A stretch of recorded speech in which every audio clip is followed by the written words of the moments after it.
हाल बुना। भोले भाले किसान अधिक उत्पादन के लालच में फंसकर रासायनिक खाद व कीटनाशकों का प्रयोग करने लगे। बैलों की जगह ट्रैक्टर से जुताई होने लगी।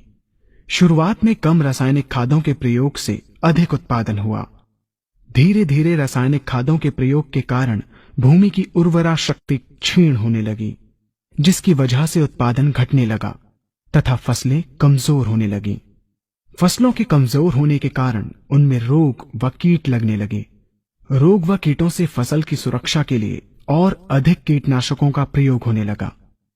एक तरफ ज्यादा उत्पादन के लिए अधिक रासायनिक खादों का प्रयोग होने लगा, वहीं दूसरी तरफ फसलों को रोग व कीटों से बचाने के लिए अधिक विषाक्त कीटनाशकों का प्रयोग बढ़ गया, जिसके कारण उत्पादन लागत बढ़ी और किसान को लाभ कम होने लगा, बल्कि छोटे किसान कर्ज में डूबने लगे। धीरे धीरे भूमि की उर्वरा शक्ति क्षीण होने से भूमि बंजर होने लगी। रासायनिक खाद व कीटनाशकों के कारण खाद्यान्न भी विषाक्त हो गए तथा जलवायु भी प्रदूषित हो गई, जिसके कारण मानव पशु पक्षियों के स्वास्थ्य पर प्रतिकूल प्रभाव पड़ा, जिसका परिणाम आपके सामने है। मानव स्वास्थ्य पर रासायनिक खादों के पड़ने वाले प्रभाव को आप ऐसे समझें। जब किसान फसल में रासायनिक खाद डालता है तो रासायनिक खाद में उपस्थित विषाक्त रसायन जल में घुलकर सबसे पहले जल को प्रदूषित कर भूमि के अंदर उपस्थित केचुए व सूक्ष्म जीवाणुओं को मार देता है। ये बात सभी किसान अच्छी तरह से जानते हैं कि केचुए व अन्य सूक्ष्म जीवाणु भूमि की उर्वरा शक्ति को बढ़ाने के लिए अति आवश्यक होते हैं। विषाक्त रसायन के कारण इनकी मृत्यु हो जाने से भूमि की उर्वरा शक्ति नष्ट हो जाती है तथा भूमि कठोर होकर बंजर होने लगती है। रासायनिक खादों के विषाक्त रसायन पानी के माध्यम से अन्य खनिजों के साथ फसल के अंदर पहुंचकर फसलों को विषाक्त बना देते हैं। बाद में जब खाद्यान्न के रूप में मनुष्य या अन्य पशु इन्हें खाते हैं तो ये विषाक्त रसायन मानव स्वास्थ्य पर बहुत ही बुरा प्रभाव डालते हैं तथा मनुष्य के अंदर तरह तरह के रोग उत्पन्न करते हैं।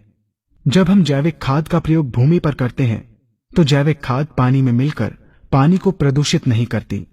जैविक खाद भूमि के अंदर उपस्थित उर्वरा शक्ति को बढ़ाने वाले जीवाणु तथा केचुओं की संख्या को तीव्रता से बढ़ाती है, जिससे भूमि की उर्वरा शक्ति बढ़ती है तथा भूमि छिद्र युक्त एवं भुरभुरी हो जाती है, जिससे वायु और प्रकाश भूमि के अंदर गहराई तक प्रवेश करते हैं, जिसके कारण भूमि में तापमान एवं आर्द्रता का संतुलन बना रहता है और फसलें मजबूत होती हैं।